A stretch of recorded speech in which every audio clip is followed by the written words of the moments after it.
Good morning, class. Welcome to the next lecture of operations management. So हम basically forecasting का chapter पढ़ रहे थे, तो we will continue with that chapter. And this chapter is actually chapter number 13 in your book. So we will just look at some solved examples today.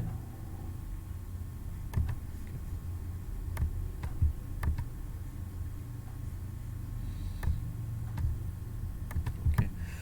So this is an example over here. Okay, example 13.13.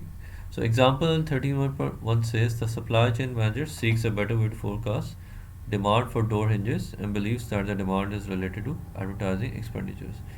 The following are sales and advertising data for the past 5 months. The company will spend $1,750 next month on advertising for the product. Use linear regression to develop an equation and forecast for this product. So you will be using the linear regression method using partial least squares. Okay, so you just have to use linear regression method. Okay, so linear regression की एक basic सी equation थी, estimated value y is equal to a plus b times x, where x is the independent variable and you have to estimate the value of y. तो उसमें आपको a constant calculate करना होगा, b calculate करना होगा. Okay, सो आपके पास data given है, ठीक है. सेल्स जो है over here is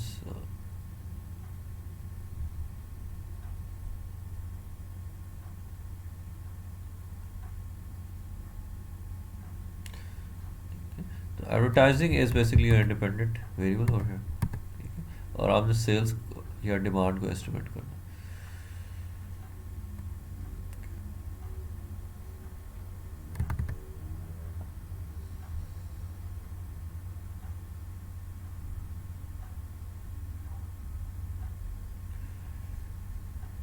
Okay, so you know that what your independent variable is. So once you have your independent variable, next आपने जो काम करना है, you have to calculate the value of coefficient A and the value of coefficient B.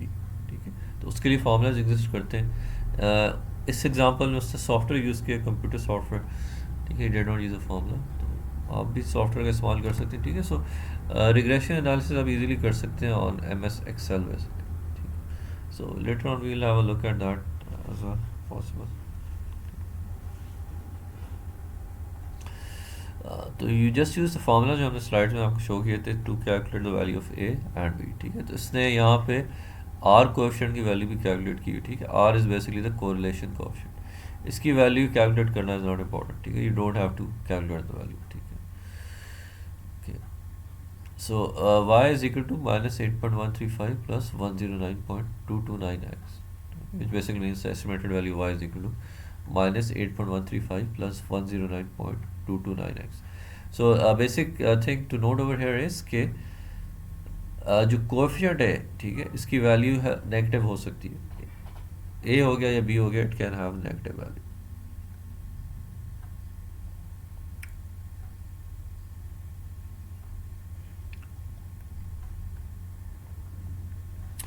So you have this equation, ठीक है.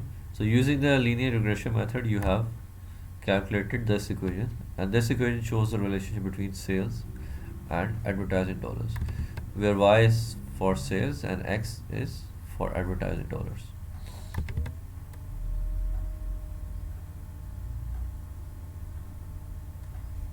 तो कहता है the company will spend 1,750 next month on advertising for the product. Use a linear regression to develop an equation and a forecast for this product. So basically, when they are going to spend $1,750 on advertising, when they are going to spend $1,750 on advertising, we have to forecast the value of sales. So this is the equation. To get the value y when advertising is equal to $1,750, you just put in the value of x over here, ठीक है. The value of x over here is 1,750, ठीक है. आपने x को replace करना है with the value 1,750 and you will get the value of y.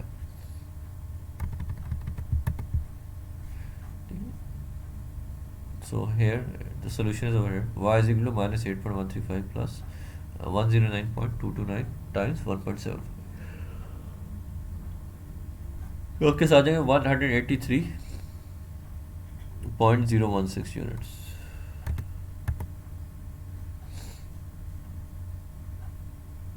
It's not point, I think it's a comma, मुझे सही नज़र नहीं आ रहा है. बार इट्स 183.016 यूनिट्स. ठीक है. And importantly to realize over here के लीनियर रिग्रेशन में आपके पास नॉर्मली एक इंडिपेंडेंट वेरिएबल होता है, but sometimes you can have a regression analysis जिसमें एक से ज़्यादा इंडिपेंडेंट वेरिएबल इन्वॉल्व. उसमें इक्वेशन जो है थोड़ी सी लंबी हो जाती है, दैट्स ऑल. फिर नाइव फोरकास्ट है. ठीक है. So naive forecast क्या? It's a time series method whereby the forecast for the next period equals the demand for the current period. For example, if you say the actual demand for Wednesday is 35 customers, ठीक है, तो आप अगर एक दुकानदार है और आप कहते हैं कि वेडनेसडे के दिन 35 कस्टमर्स आएंगे मेरे दुकान में, ठीक है, but you also want to forecast the demand on Thursday, यानी कि आप थर्सडे की डिमांड यानी कि कल की डिमांड भी पता लगाना चाह रहे हैं और कल अभी आया नहीं है तो आप फोरकास्ट करना चाह रहे हैं. ठीक है. सो यूजिंग नई मेथड आप अज्यूम करते हैं कि आज की जो डिमांड है it will equal the demand of the next period which is tomorrow. तो आज अगर 35 कस्टमर टू अकॉर्डिंग नई method, tomorrow we will also have exactly 35 customer. ठीक है. समटाइम्स हम इसमें एक डिमांड ट्रेंड को भी इंक्लूड कर लेते हैं. ठीक है. फॉर एग्जाम्पल यहाँ पे एग्जाम्पल है, suppose that last week the demand was 120 units and the week before that it was 108 units. Demand increased 12 units in 1 week, so the forecast for next week would be, ठीक है, तो आप ये नहीं कहेंगे नेक्स्ट वीक की forecast will be exactly equal to 120 units because last week की 120 units थी. ठीक है. तो आप इसमें जो इंक्रीज़ है, ठीक है, जो इंक्रीज़ इन डिमांड है उसको भी शामिल कर लेंगे. सो लास्ट वीक जो इंक्रीज इन डिमांड हुआ था as compare to the week before that was 12 units. ठीक है. तो आप कहते हैं नेक्स्ट वीक जो है demand will be 120 units plus $12 increase, 12 units increase. ठीक है. So it will be 120 plus 12 equals to 132 units. So this method is normally used to account for seasonal methods. ठीक है. अगर आपने डिफरेंट सीजन की forecast calculate करनी है तो इसको आप इस्तेमाल कर सकते हैं. ठीक. For example if demand last July was 50,000 units, the forecast for this July would also be 50,000 units. ठीक है. If you are not considering the demand trend. ठीक है. डिमांड ट्रेंड क्या होता है? You basically take into account the increase in demand between periods. ठीक है. तो यहाँ पे आप सिंपल नई मेथड यूज़ कर रहे हैं. तो आप कह रहे हैं अगर पिछले जुलाई में 50,000 यूनिट्स डिमांड थी तो अगले जुलाई भी 50,000 यूनिट्स होगी. ठीक है. फिर आप सिंपल मूविंग एवरेज का इस्तेमाल कर सकते हैं. सिंपल मूविंग एवरेज में क्या होता है, इसका फॉर्मूला दिया हुआ है. तो the forecast of the next period is equal to, for example अगर आप नेक्स्ट पीरियड की डिमांड कैलकुलेट करना चाह रहे हैं, ठीक है, FT+1 basic means forecast for the next period. और यहाँ पे आप किस चीज़ की फोरकास्ट करना चाह रहे हैं? डिमांड की फोरकास्ट. ठीक है. तो आप क्या करेंगे? पिछले n पीरियड्स की जो डिमांड्स होंगी उन सबको आप ऐड कर लेंगे. So which is like demand at time t plus demand at time t-1 उससे पहले, फिर t-2 उससे भी पहले, फिर t-n+1 सबसे पहले. ठीक है. तो सारी डिमांड्स को बेसिकली ऐड कर लेंगे. Then you will divide that by the number of demands which is n. You will get your forecast using a simple moving average. ठीक है. आप जब भी फोरकास्ट करते हैं तो you have to make sure कि आपका जो फोरकास्ट एरर हो मिनिमम हो. ठीक है. फोरकास्ट एरर क्या होता है? It is given by this formula, error at time t is equal to demand at time t minus forecast at time t. ठीक है. तो forecast error is basically the difference between forecasted value and the actual value. ठीक है. Forecast error is simply the difference between the forecasted value and the actual value. ठीक है. आप कह सकते हैं it is equal to actual value minus forecasted value. ठीक है. तो forecast error is equal to actual value minus forecasted value.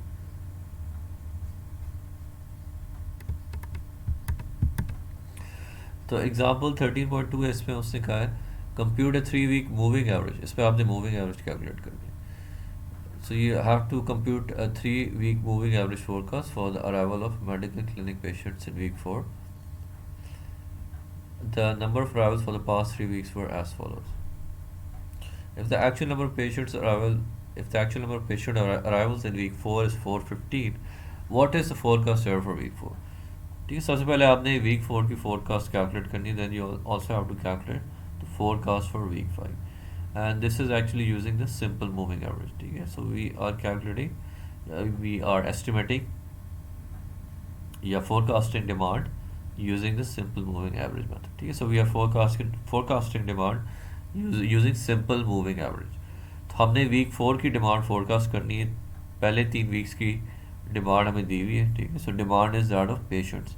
एक मेडिकल क्लिनिक है, तो उसमें हमने डिमांड कैलकुलेट की है कि वीक 1 में कितने पेशेंट्स आते हैं, यानी वीक 1 में क्या डिमांड है. फिर वीक 2 में कितने पेशेंट्स आते हैं, यानी कि वीक 2 में क्या डिमांड है. फिर वीक 3 में कितने पेशेंट्स आते हैं, यानी कि वीक 3 में क्या डिमांड है.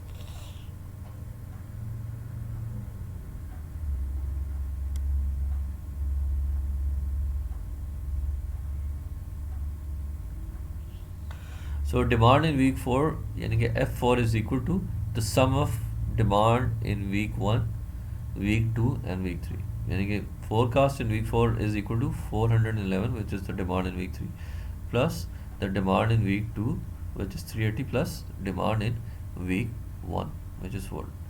ठीक है, तो हम इन सारी डिमांड्स को सम कर लेंगे और उसको डिवाइड कर देंगे bye the number of weeks, which is 3, तो हमारे पास 397 आ जाएगा. ठीक है, तो basically what we doing is we are calculating the average over here. पहले 3 वीक्स की हम एवरेज कैलकुलेट कर लेते हैं, that gives us the forecasted value of demand in week 4. तो फोरकास्ट एरर वीक 4 का क्या मैंने बताया था, forecast error is equal to actual value minus the forecasted value. उसमें लिखा हुआ है if actual number of patient arrivals in week 4 is 450, यानी कि एक्चुअली जितने पेशेंट्स आते हैं वीक 4 में वो 415 है.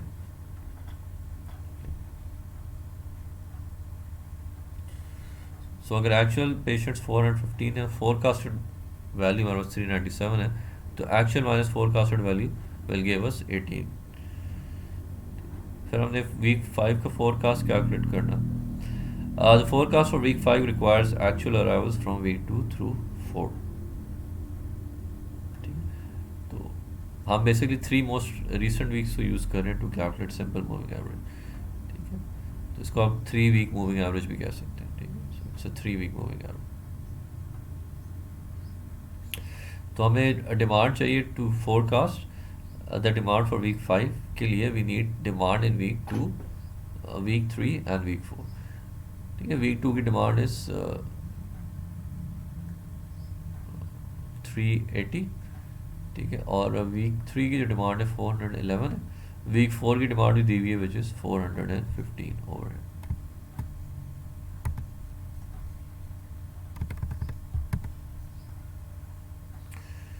ठीक है, तो इन तीनों की हम एवरेज ले लेंगे तो हमारे पास forecast in week 5 is equal to 402.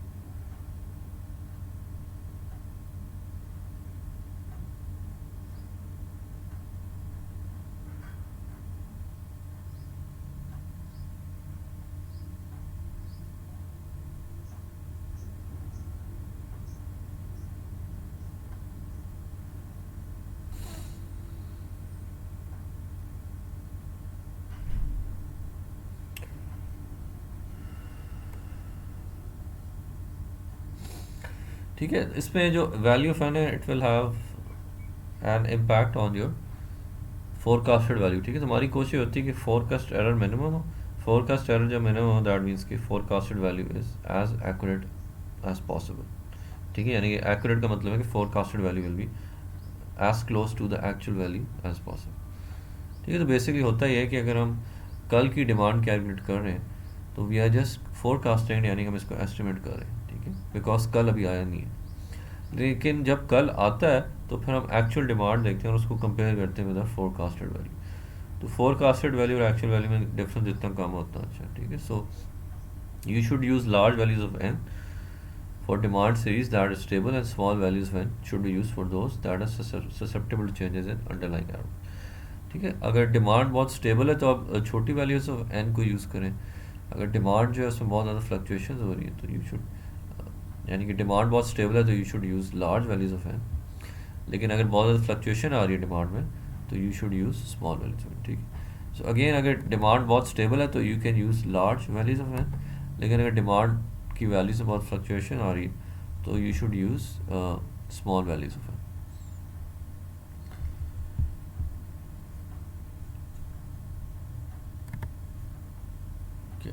फिर weighted moving average is just like the simple moving average. Simple difference ये होता है कि वेटेड मूविंग एवरेज में हम वेट्स असाइन करते हैं to every value.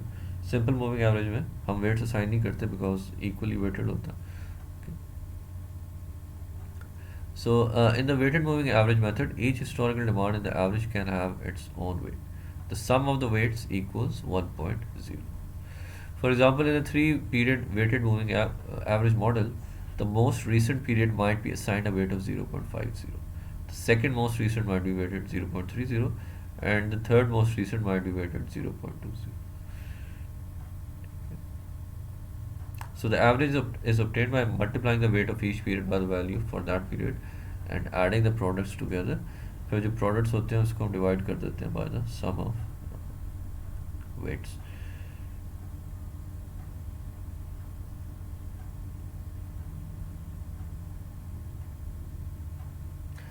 Weighted moving average थोड़ा बेहतर मेथड है as compared to simple moving average. इसका रीज़न ये है that it allows you to emphasize recent demand over earlier demand.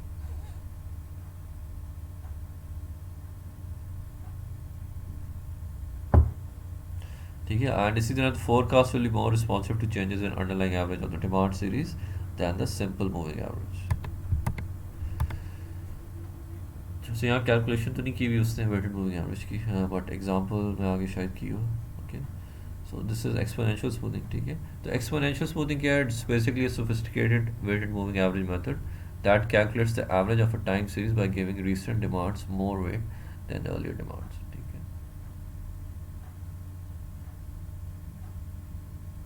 इसका फ़ायदा है कि it's relatively simple to use and it requires small amount of data. Unlike the weighted moving average which requires n periods of past demand, weighted moving average में हमें past demand चाहिए होती है n periods की. Exponential smoothing requires only three items of data: the last period's forecast, the actual demand for this period, and a smoothing parameter alpha. So in that sense, it's simpler to use because it requires less data.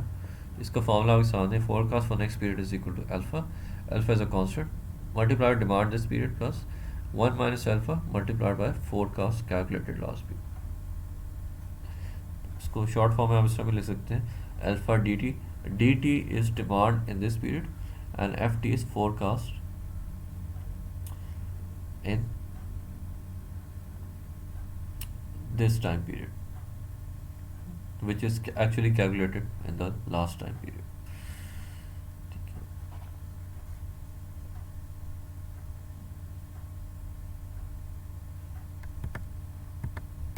इसको अगर आप rearrange करके इस तरह भी लिख सकते हैं. ठीक है, इनमें से कोई एक इक्वेशन यूज कर सकते हैं.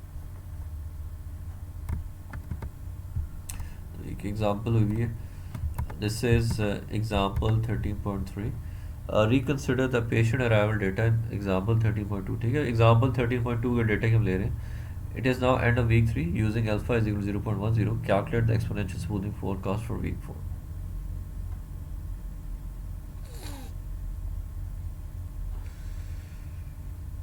ठीक है, तो एक्सपोनेंशियल स्मूथिंग मेथड को हमने यूज़ करना है. डेटा हमारे पास वही है एग्जाम्पल 13.2. तो इसके लिए we need data to begin with. ठीक है, तो हम क्या करते हैं, हम पहले 2 वीक्स की जो डिमांड है उसका एवरेज ले लेते हैं. ठीक है, तो this is our initial forecast. ठीक है, तो हमें इनिशियल फोरकास्ट चाहिए होती है फॉर एक्सपोनेंशियल स्मूथिंग. तो उसका एक तरीका हम ये करते हैं कि हम पहले 2 वीक्स की एवरेज ले लेते हैं. ठीक है,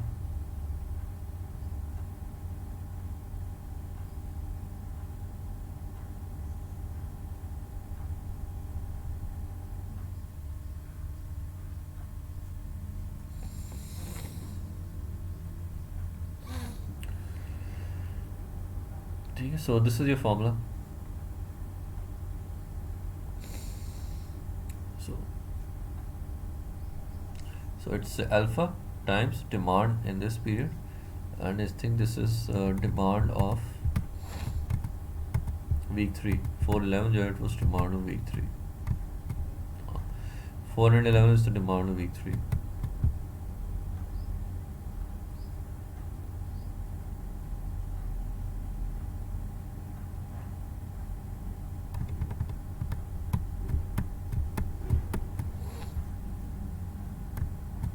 ठीक है। तो अगर आप ये वाला फॉर्मूला यूज़ करें, F T plus one is equal to alpha T T plus one minus alpha F T. तो उसके मुताबिक your F four will be alpha times the demand in week three. तो रिमेंबर ये जो four है it's T plus one, ठीक, T plus one is equal to four, यानी कि T is equal to week three. ठीक है, तो हम डिमांड वीक थ्री लेंगे यहाँ पे। ठीक है, यानी कि हम जब नेक्स्ट पीरियड की फोरकास्ट यूज़ करते हैं एक्सपोनेंशियल स्मूथिंग, तो हम पिछले प्रीवियस पीरियड की, यानी कि जो सबसे रिसेंट पीरियड होता है उसकी डिमांड लेते हैं, उसको अल्फ़ा से मल्टीप्लाई करते हैं, फिर उसमें हम ऐड करते हैं वन माइनस अल्फ़ा टाइम्स 390। ठीक है, 390 here can be the actual demand in week one. ठीक है, और उससे थोड़ा बेहतर तरीका है कि हम वीक वन और वीक टू की एवरेज कैलकुलेट करें। ठीक है, तो हमने वीक वन और वीक टू की एवरेज कैलकुलेट की है, विच टर्न्स आउट टू 390।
तो इसमें एक चीज़ याद रखती है कि आपने फोरकास्टेड वैल्यू लेनी है इसमें।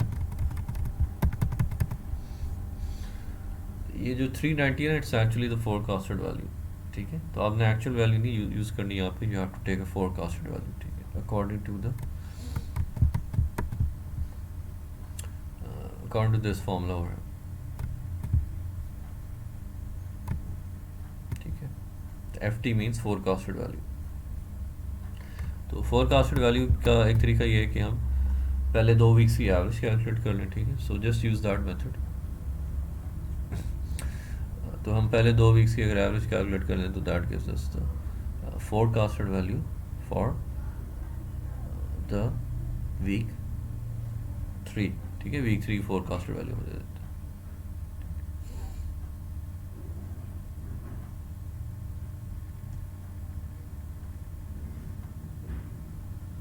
आपके 392.1 आ जाएगा। तो forecast for week 4 would be 392 patients. ठीक है, बिकॉज हम जब नंबर ऑफ पेशेंट्स देख रहे हैं, 392.1 क्या है, it's actually number of patients. Number of patients जो है, यानी कि नंबर ऑफ पीपल, वो पॉइंट्स में नहीं हो सकते। ठीक है, तो जो बंदा है वो पूरा होगा, हाफ नहीं हो सकता, या 1/4 नहीं हो सकता, या 1/3 नहीं हो सकता। ठीक है, तो हम इसको फिर राउंड ऑफ करते हैं टू 392 पेशेंट्स।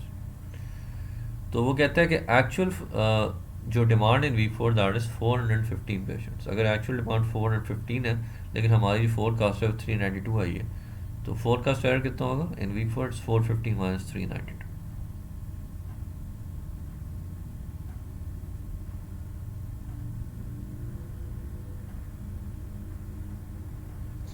फिर हमने वीक 5 की फोरकास्ट भी कैलकुलेट कर दी। ठीक है, अगेन हम वही फॉर्मूला यूज़ करते हैं जो ऊपर दिया। ठीक है, alpha times the actual demand in week 4। ठीक है, तो वीक 4 की हम एक्चुअल डिमांड ले रहे हैं, plus 1 minus alpha times the forecasted demand in week 4। ठीक है, वीक 4 में forecasted demand 392.1, we get the answer 394.4। और अगर आप इसको नंबर ऑफ पेशेंट्स में कन्वर्ट करें तो ये 394 हो जाएगा, राउंड ऑफ करके 394।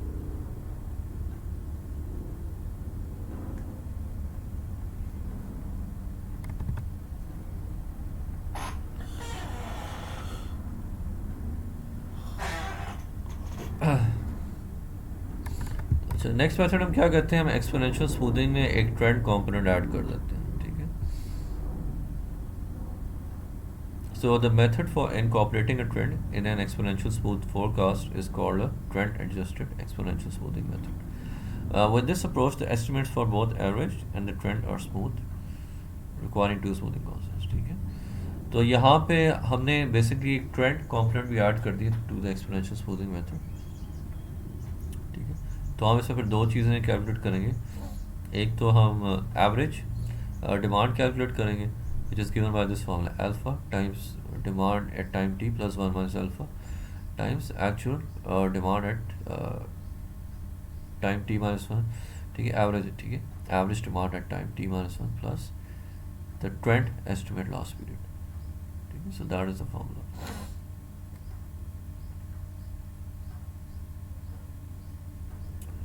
ठीक है, तो अब इसको भी देख लें इस फॉर्मूले को.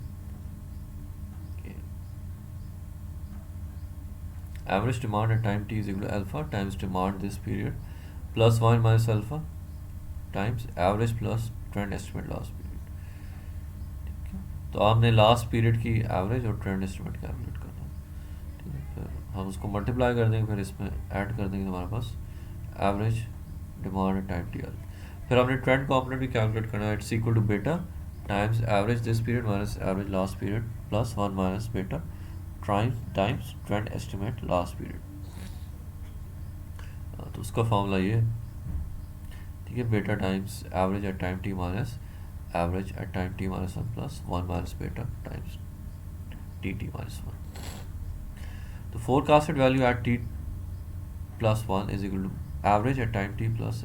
ठीक है, तो बेसिकली हम एवरेज कैलकुलेट करते हैं टाइम टी, फिर हम ट्रेंड कॉम्पोनेंट कैलकुलेट करते हैं टाइम टी. इन दोनों का मैं ऐड कर दें तो हमारे पास फोरकास्टेड वैल्यू आ जाती है. सो ये लिखा भी है that average at time T is basically exponentially smooth average of the series in period T. So and the T T is equal to exponentially smooth average of trend in period T.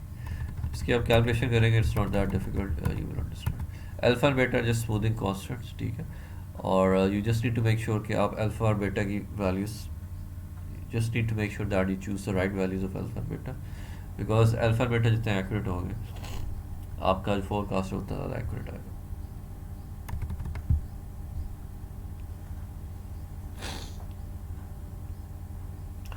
ठीक है, तो आपको लंबी सी यहाँ पे information दी हुई है.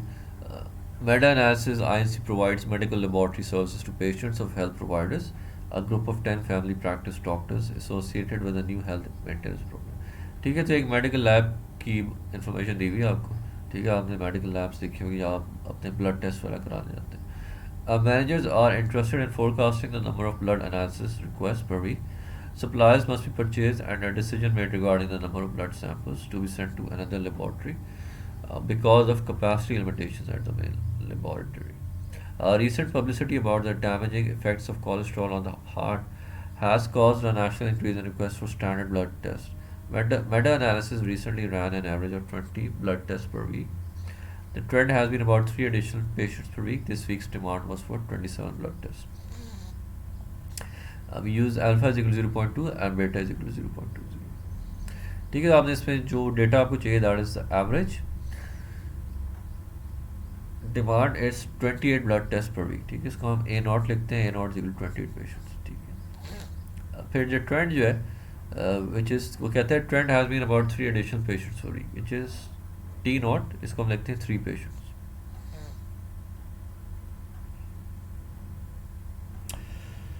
ठीक है,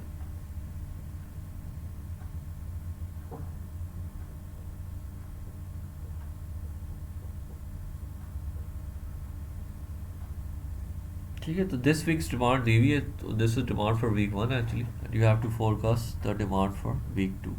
ठीक है, using the trend adjusted exponential smoothing. तो वीक 0 पे जो हमारे पास एवरेज है दैट इज 28 पेशेंट्स, और वीक 0 पे जो ट्रेंड है that is 3 patients per week. ठीक है, तो हम पहले वीक 1 की एवरेज कैलकुलेट करेंगे which is equal to 0.20 times 27. 27 इज द एक्चुअल डिमांड at week 1 plus 0.80 times 28 plus 3.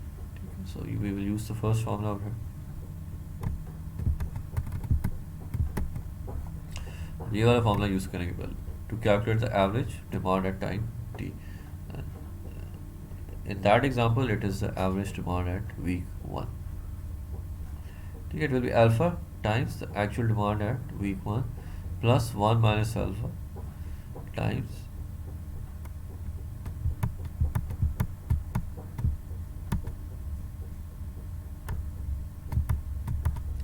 correction again, it's alpha times the actual demand at time t plus 1 minus alpha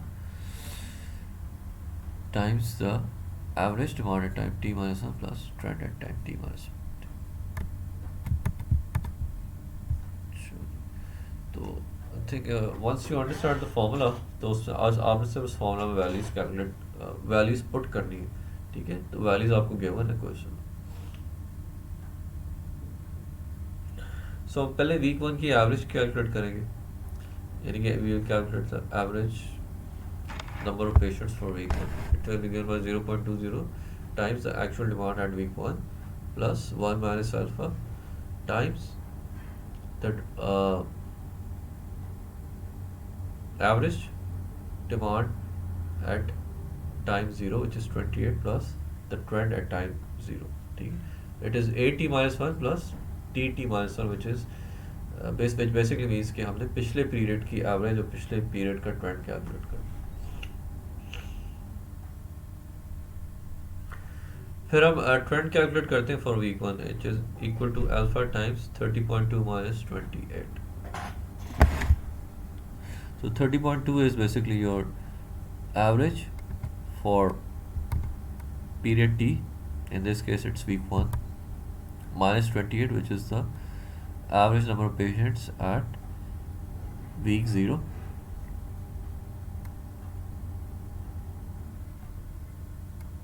plus 1 minus alpha times 3. ठीक है, तो ये आपने ये वाला फॉर्मूला यूज करना है।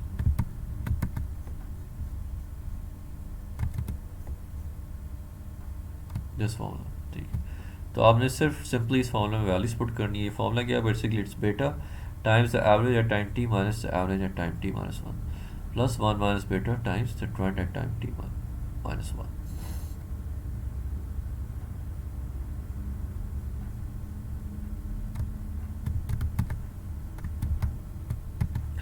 तो आपके पास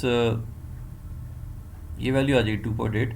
फिर आपने क्या करना है, इन दोनों को ऐड कर देना। You will get the forecasted value with week 2, which is equal to 30.2 plus 2.8 is equal to 33 blood test.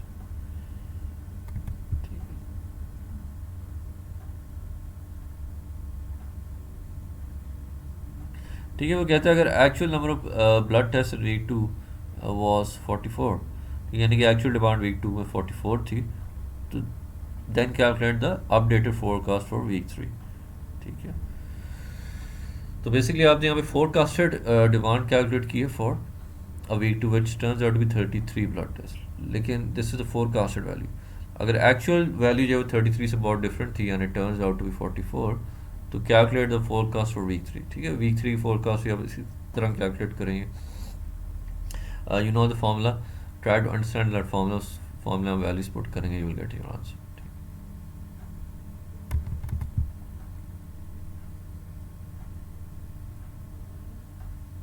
तो इसने कुछ ग्राफ भी बनाया हुआ है, 15 वीक्स का उसने ट्रेंड एडजस्टेड फोरकास्ट दिया हुआ। ठीक है, तो उसने अल्फा 0.2 लिया हुआ है, beta is also 0.2, the initial average at 28 and the initial estimate of the trend is at 3। ठीक है, तो यू कैन देख सकते हैं कि आपका जो फोरकास्टेड ट्रेंड एडजस्टेड फोरकास्ट है, ट्रेंड एडजस्टेड फोरकास्ट का जो ग्राफ है, it's shown by the red line. ठीक है, सो ट्रेंड एडजस्टेड फोरकास्ट का उसने ग्राफ बनाया हुआ, shown by the red line. फिर उसने एक्चुअल डिमांड का भी ग्राफ बनाया हुआ, shown by this black line. तो आप देख सकते हैं दोनों में फ़र्क है। ठीक है,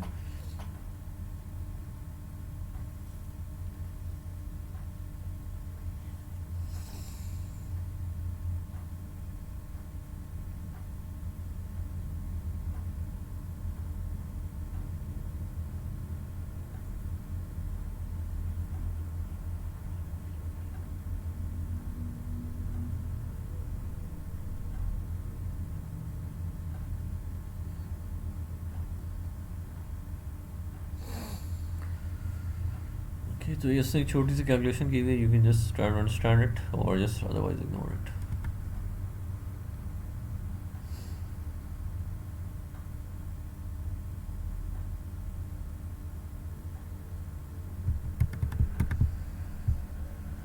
ठीक है, इसने एक टेबल बनाया हुआ है.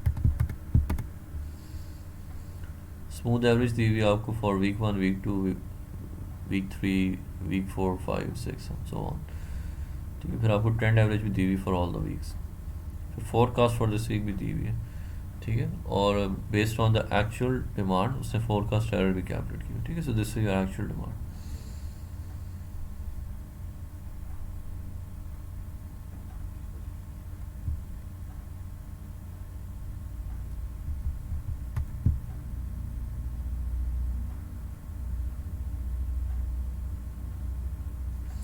ठीक है, so trend adjusted exponential smoothing method is a better method as compared to weighted average moving method or as compared to the exponential smoothing method. ठीक है.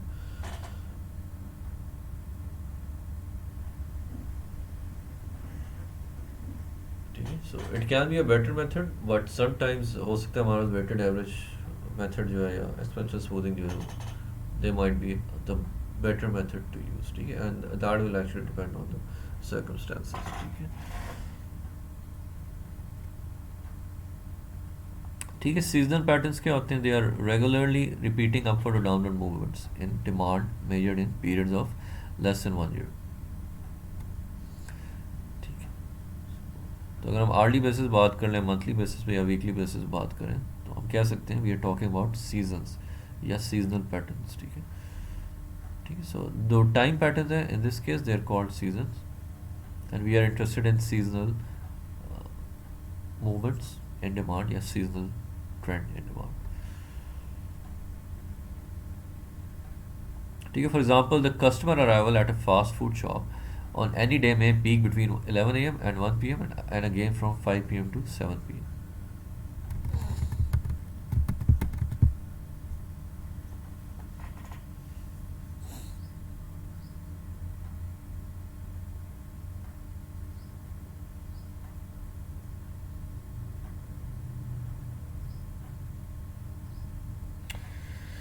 फिर एक आपके मल्टीप्लिकेटिव सीजनल मेथड है.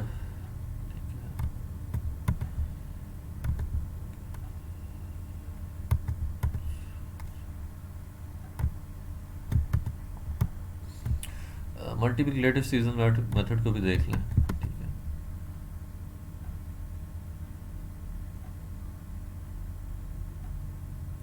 तो हम मल्टीप्लिकेटिव सीजनल मेथड यूज़ करेंगे when we have seasons. ठीक है, जब हमारे पास जो डिमांड है वो सीजनल होती है. ठीक है, यानी कि एक टाइम पीरियड में या एक सीज़न में डिमांड पीक करेगी, फिर दूसरे में फॉल करेगी, फिर दोबारा पीक करेगी. ठीक है, तो सीजनल वेरिएशन होती हैं अकॉर्डिंग टू द सीजन. तो इस तरह की situation you can use multiplicative seasonal method.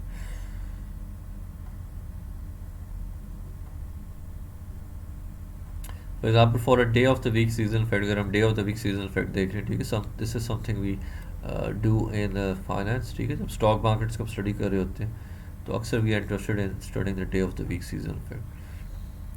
तो हम इसमें क्या कर सकते हैं कि अगर हम सिर्फ मंडे को का इफेक्ट देखना चाह रहे हो, for example stock market returns, तो व्हाट वी डू इज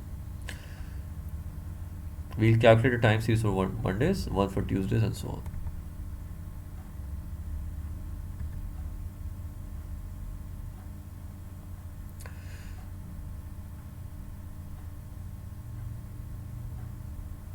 ठीक है, so we'll just describe the multiplicative seasonal method over here because other methods are also available. So it's a four-step procedure. For each year, calculate the average demand per season by dividing annual demand by the number of seasons per year. For step 2 में for each year, divide the actual demand for a season by the average demand per season. The result is a seasonal index for each season in the year, which indicates the level of demand relative to average demand. For example, a seasonal index of 1.14 calculated for April implies that April's demand is 14% greater than the average demand per month. Number 3 is calculate the average seasonal index for each season using the results from step 2. Add the seasonal indices for a season and divide by the number of years of data. Calculate each season's forecast for next year. Begin by forecasting next year's annual demand using the naive method, moving average, exponential smoothing, trend adjusted exponential smoothing, or linear regression. Then divide the annual demand by the number of seasons per year to get the average demand per season. Finally, make the seasonal forecast by multiplying the average demand per season by the appropriate season index found in step 3.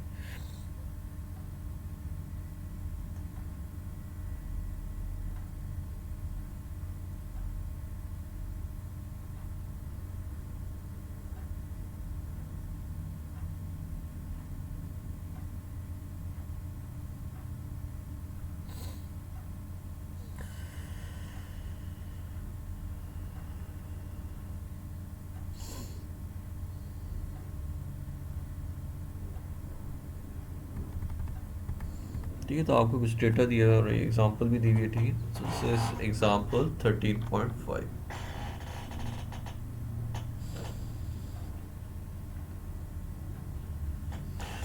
ठीक है, तो the manager of Stanley steamer carpet cleaning company, it's a carpet cleaning company, needs a quarterly forecast on the number of customers expected next year. The carpet cleaning business is seasonal with a peak in the third quarter and a trough in the first quarter. Following are the quarterly demand data for the past 4 years. Quarter one में डिमांड दी हुई है, year one के quarter one में demand 45 है, ठीक है। Quarter one of year two में 70 है, quarter one of year three में 100 है, quarter one of year four में भी 100 है, ठीक है। तो यू कैन सी के साल ब साल डिमांड चेंज हो रही है, यानी it's changing every year. But again एक साल में भी जो डिफरेंट सीजन है उसमें भी डिमांड डिफरेंट है, ठीक है। पूरे साल डिमांड एक जैसी नहीं रहती, सीजन के मुताबिक चेंज हो रही है, ठीक है। For example in year one, season one या क्वार्टर वन में डिमांड 45 है, ईयर सीज़न टू में फिर चेंज होती है, सीज़न थ्री में दोबारा चेंज होती है। Same goes for year two and year three, so on. The manager wants to forecast customer demand for each quarter of year 5 based on an estimate of total year 5 demand of 2,600 customers.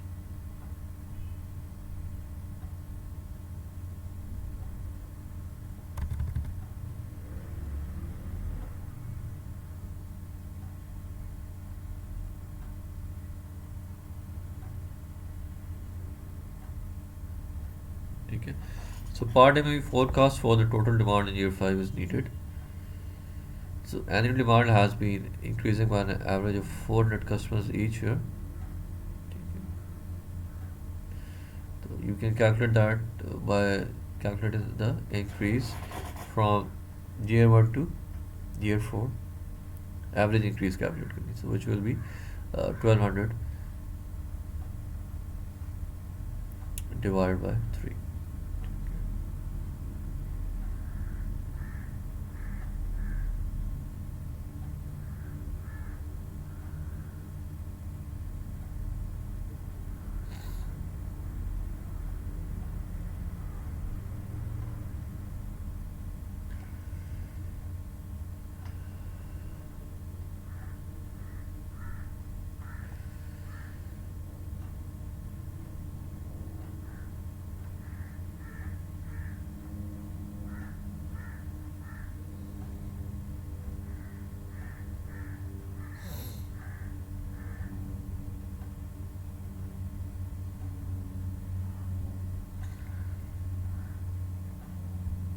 अच्छा, उसने ना ये calculation software पे की हुई है actually, which is relatively easier to do, ठीक है। तो मैं सॉफ्टवेयर के चक्कर में तो नहीं चाहता आप पढ़ें, ठीक है, because we don't have the software anyways, ठीक है।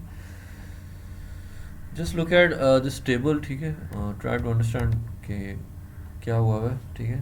उसने जो है कैलकुलेशन की बहुत डिटेल्स भी नहीं देंगे आपको, ठीक है।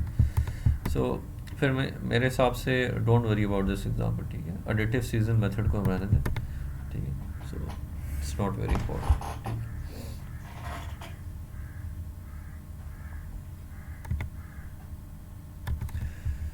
है। Choosing a time series method, ठीक है, ये आपके लिए रीडिंग है, डू रीड इट, ठीक है। तो बेसिकली मैंने आपको इस तरह बताया था कि हम ऐसा टाइम सीरीज मेथड चूज़ करना चाहते हैं जिसमें हमारा जो फोरकास्ट एरर हो मिनिमम, ठीक है। फोरकास्ट एरर को मेजर करने के लिए different techniques, cumulative sum of forecast errors है, ठीक है, जिसमें हम सारे एरर्स को सम अप कर लेते हैं, उसका फॉर्मूला दिया हुआ है, ठीक है। Summation of E T means we sum up all errors, ठीक है। फिर हमारे पास हम एवरेज फोरकास्ट एरर भी कैलकुलेट करते हैं, which is given by C F E divide by N.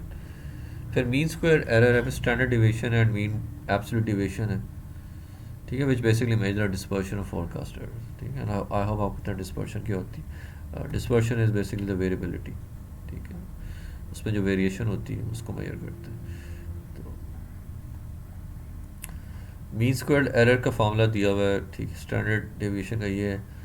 Mean absolute deviation का फॉर्मूला दिया हुआ है, it's a summation of the magnitude of all errors divide by N. ठीक है, so magnitude of all errors का मतलब है we'll only take the positive values, ठीक है, अगर नेगेटिव वैल्यू भी होगी उसको पॉजिटिव में कन्वर्ट कर देंगे, ठीक है।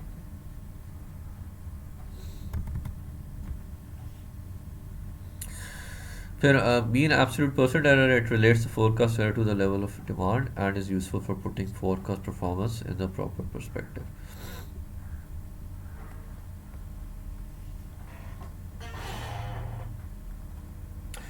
ठीक है, तो आपको ये एग्जांपल 13.6 है, इसमें कोई डेटा दिए हुए हैं। Following table shows the actual sales of upholstered chairs for furniture manufacturer and the forecast made for each of the last 8 months. Calculate C F E, M S C, M A D, M A P. ठीक है, तो आपने इसमें different errors calculate करने, it's quite easy, सारी information आपको दी हुई है, you just have to put the value in the formulas. ठीक है, तो सी एफ ई आपको दिया हुआ है, इट्स बेसिकली क्या है, the sum of all errors, ठीक है, which is -15। Average forecast error क्या, C F E divide by N. N is the number of errors, ठीक है, ये नंबर ऑफ वैल्यूज, ठीक है, तो 8 है, 1 2 3 4 5 6 7 8, ठीक हो गया।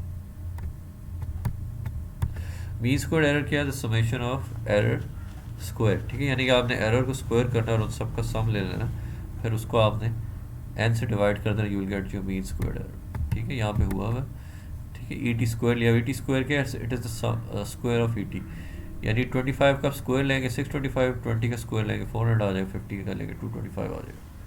फिर -20 का स्क्वायर लेंगे का स्क्वायर लेंगे 400, फिर -20 का स्क्वायर 400, 20 का स्क्वायर 400 एंड सो ऑन। तो इन सब स्क्वायर्स का आपने सम लेना है, विच इज़ 5 to 7 5। 5 to 7 5 को अगर आप डिवाइड कर दें बाय एन, तो आपके पास आ जाता है मीन स्क्वायर्ड एरर। तो स्टैंडर्ड डिवीजन आपने पहले भी कैलकुलेट की होगी, यू कैन, सो बेसिकली आपने स्टैंडर्ड डिवीजन कैलकुलेट करनी है एरर्स की, तो उसका एक फार्मूला है, ठीक है, just I think you can do it, starts में भी आप कर चुके हो। फिर मीन एब्सोल्यूट डिविएशन, उसका formula is very simple, summation of the magnitude of E T divide by 8, ठीक।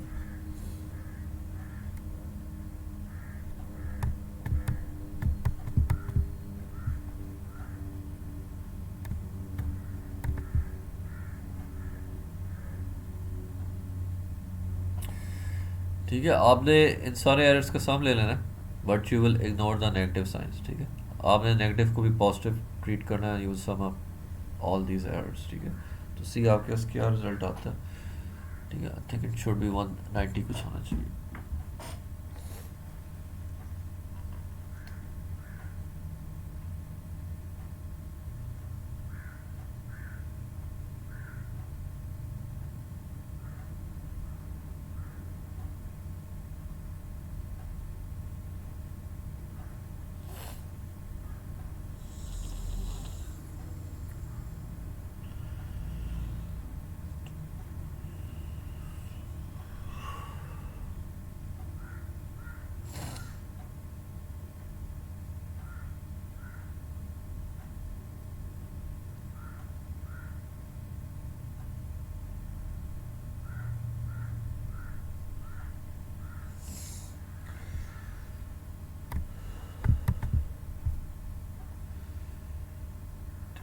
वन 95।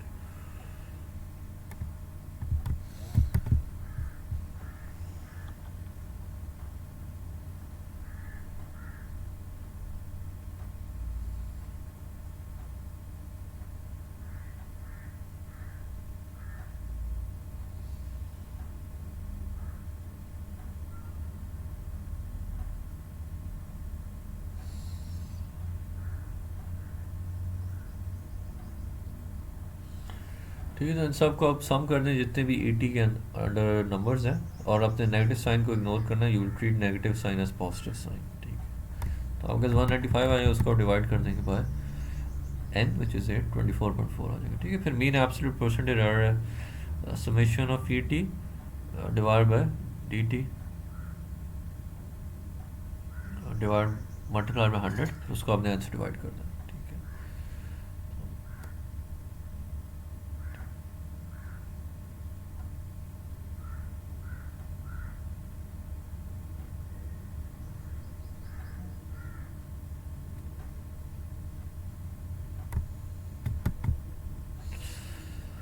तो ये हुई भी यहाँ पे कैलकुलेशन।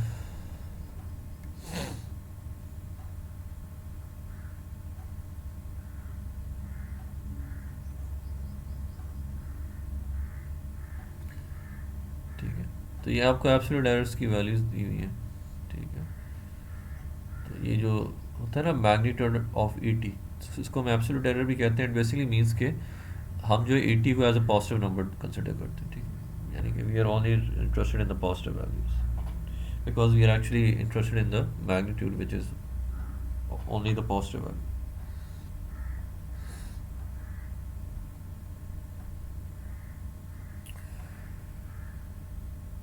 तो आपने क्या करना है,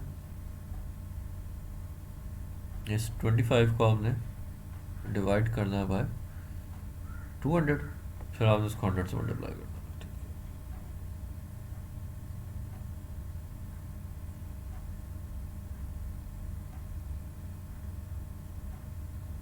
ठीक है, सो 25 डिवाइड बाय 225 मल्टीप्लाई बाय 100, 12.5%। फिर इसके साथ भी आपने ये करना है 20 मल्टीप्लाइड बाय 240। ठीक है, तो ई टी मैग्नीट्यूड को आपने यानी एब्सोल्यूट एरर को आपने डिवाइड करना है बाय डी टी, फिर उसको 100 से मल्टीप्लाई करना है, तो आपके पास 8.3 आ जाएगा। फिर 15 डिवाइड बाय 300 टाइम्स 100 5 आ जाएगा।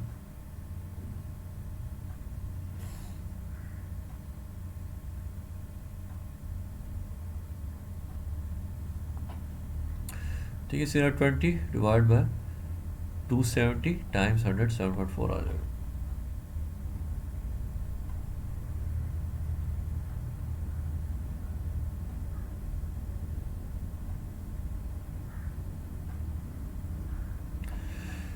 ठीक है, तो ये जितनी भी परसेंटेजेस आ रही हैं सबको आप ऐड कर देंगे, तो आपके पास 81.3 आ जाएगा। 81.3 को अगर आप डिवाइड कर दें बाई 8, तो आपके पास मीन एब्सोल्यूट परसेंटेज एरर आ जाएगा विच इज़ 10.2%। ठीक है, ट्रैकिंग सिग्नल्स को रहने दें, we are not going to do this. इसको पढ़ लें, criteria of selecting time series method. ठीक है, द बेसिक आइडियाज़ के आपको हो सकता है एक से ज़्यादा टाइम सीरीज मेथड यूज़ करना पड़े टू फोरकास्ट योर डिमांड या जो भी चीज़ आप फोरकास्ट करना चाह रहे हैं। ठीक है, you can just read it about it again. हमारा मकसद ये होता है we want to minimize our errors. हम ऐसा फोरकास्ट मेथड यूज़ करना चाह रहे हैं which will minimize our errors. ठीक है, तो अगर हम एक से ज़्यादा फोरकास्ट मेथड यूज़ करते हैं उसको हम कॉम्बिनेशन फोरकास्ट भी कहते हैं। ठीक है, हम हो सकता है कॉम्बिनेशन फोरकास्ट का इस्तेमाल करें, which means we are going to make use of one forecast। ठीक है, एंड फिर हम उन फोरकास्ट की एवरेज भी कैलकुलेट कर लेते हैं। ठीक है, so forecast that are produced by averaging independent forecast based on different methods और डिफरेंट डेटा। ठीक है, ये फोकस फोरकास्टिंग हम इस्तेमाल कर सकते हैं, यानी you will use one forecasting method जो हमें लगता है सबसे अच्छा है। सो in focus forecasting we select the best forecasting method. So in typical forecasting process की आपको example दी हुई, you can also read it। ठीक है,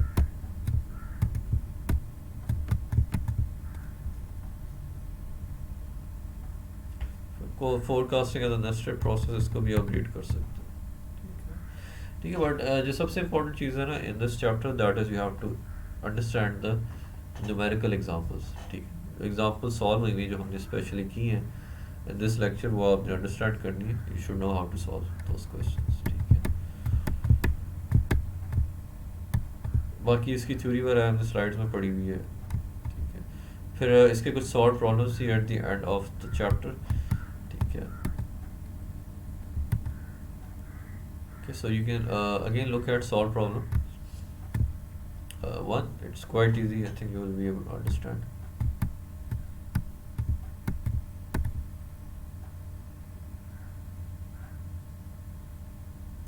फिर आप सॉल्व प्रॉब्लम टू को भी देख सकते हैं. Try this. ठीक है.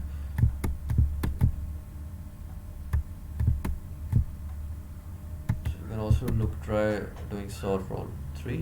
solve problem 3 को भी देख सकते हैं. ठीक है. इनकी सोल्यूशन आपके पास है. If you understand the formula तो you will be able to understand कि यहाँ पे क्या हो रहा है. ठीक है. सो आपका मिड टर्म का course is until this chapter. ठीक है. अब your course for mid term is up to this chapter. ठीक है. इस चैप्टर से आगे हम नहीं पढ़ेंगे. ठीक है. So this is almost the end of the chapter. अब यही है कि हम कुछ न्यूमेरिकल्स डिस्कस कर लेंगे द नेक्स्ट वीक. ठीक है. सॉल्व प्रॉब्लम्स को देख लेंगे या हम end of the chapter problems कुछ डिस्कस कर लेंगे. ठीक है. So that's all up to until mid term. ठीक है.